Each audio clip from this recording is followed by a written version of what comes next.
You know, the hill country town of Wimberley is a wonderful destination, and now gardeners have a special reason to put it on their list. That is Wimberley Gardens. It's a new garden center, and we're joined by the purveyors right now, Jenny and Matt Horvath. Welcome to Central Texas Gardener. Hello. Thank you. Thank you for Thanks having us. And I should say, welcome to Central Texas in a sense. Yes. Because you're relatively new, but you have big emphasis on natives, which is smart. Absolutely. It's the right way to go. But Jenny, tell me a little bit of the backstory here, because there's an interesting backstory, kind of like this was meant to be, right? Yeah, we have been eyeing that property because of all the hoop houses and knew it had been a garden center before. And we're eyeing it and got the call in last year in January about it closing. And so we met with the owner and came up with a plan to open a new nursery. So when you saw it first, it was like a barbecue joint. It was a barbecue restaurant, and it was Miss May's, and his grandmother owned it prior to it. I referenced the emphasis on native plants. Is that something that you started out doing, or is that something that you really learned was going to work for you? Both. I have a background working in a nursery garden Right. setting for about 17 years, and retired, got away from it, and knowing that we, eventually wanted to, open up our own garden center. So. Yeah. Of course, a big difference in learning the new plants in this area was a prerequisite. Well, you come from the Northeast, is a little different in Central Texas, It especially in is. the hill country. It is, But yeah. You did well by saying, let's stick with the natives. That's right. Yeah, natives are huge. Why not work with what work? Why not stick with what works here? Exactly. You brought a variety of plants to give people a kind of a taste of the kinds of things you feature, and some of these are old favorites, and some are kind of be new, really, for us here on the program. One of the things you brought is a beautiful specimen of Monterey oak, and when I saw it come into the studio, I had to really look hard at it, because I was like, the color on the foliage was beautiful, and so a little cool snap to that, right? It is, yeah. A little cold snap, a little new growth, comes out a little peachy color, but we're all seeking shade in the summertime here. For an oak wilt resistant variety of oak, and to have a tree of that quality grow fast. Absolutely. Yeah. And oak wilt's a big issue right. where we are, so it's nice to have a variety that we don't have to worry about. Next to that, we have a bush germander. And this is one that I've never gardened with this particular plant before. Love the silvery foliage and the flower color. What do I need to know about this plant? The bush germander is a great bush germander. Yeah, okay. it's a great great heat tolerant, low water requirement shrub. What's nice is that it doesn't get super big.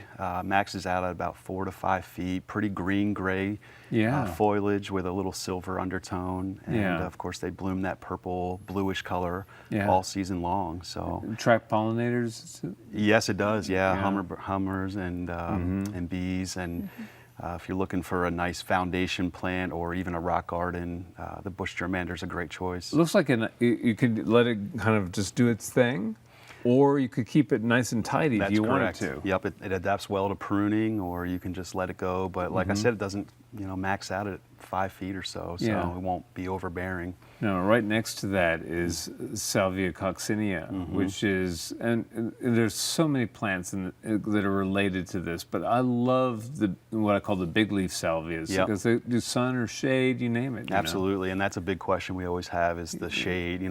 What can I put in my shade garden and deer resisting garden? And we always recommend the tropical sage, nice red flowers. And right.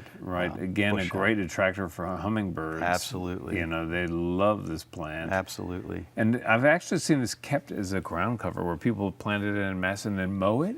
And to see it all bloom when the foliage is only like, a foot tall, but then the massive red flowers on top. Yeah. I don't know if I recommend everybody try that, but it's really awesome.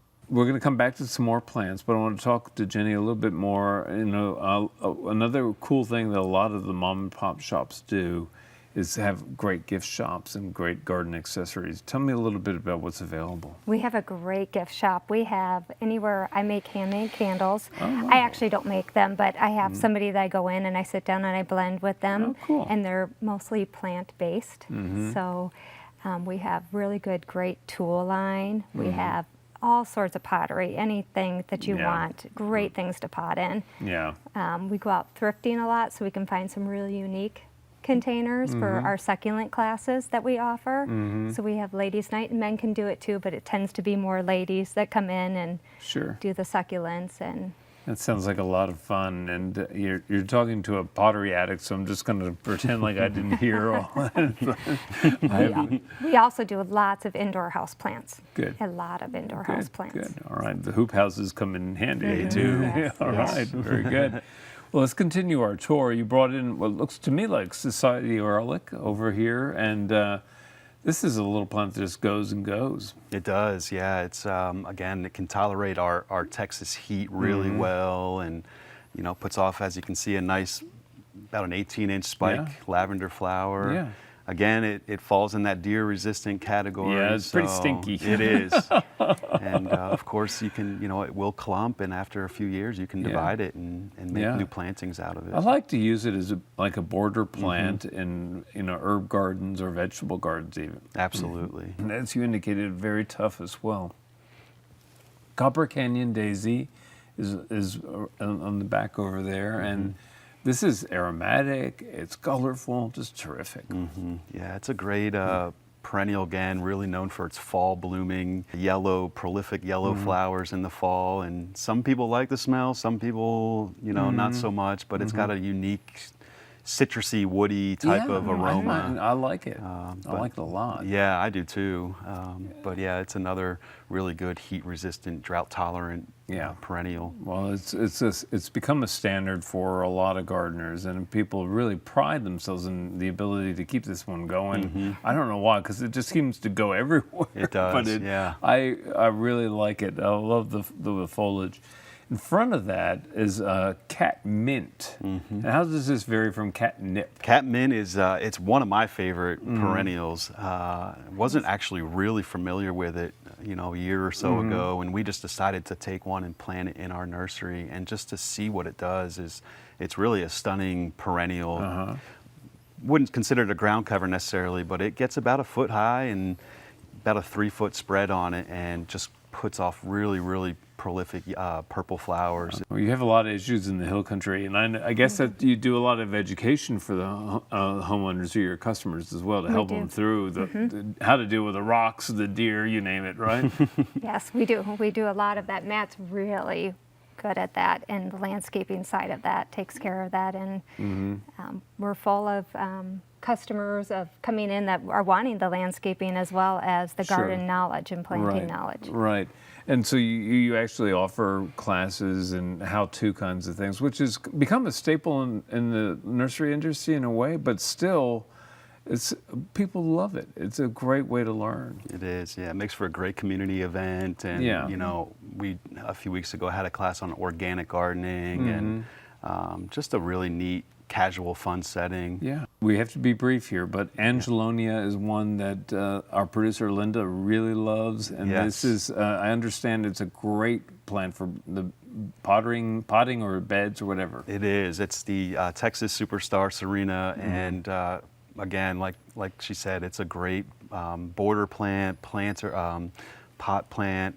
It does come in a variety of colors, whites and pinks and purples. A really good plant especially for those beginner gardeners. It's a hard one to fail on. Okay, well, we'll recommend this, and we'll recommend Wimberley Nursery to our audience out there. You're right in the heart of town, We are. and easy to find. Real quickly, tell people how to find you. We're just up from the square, about a mile north on the 2325. Okay, very So- good.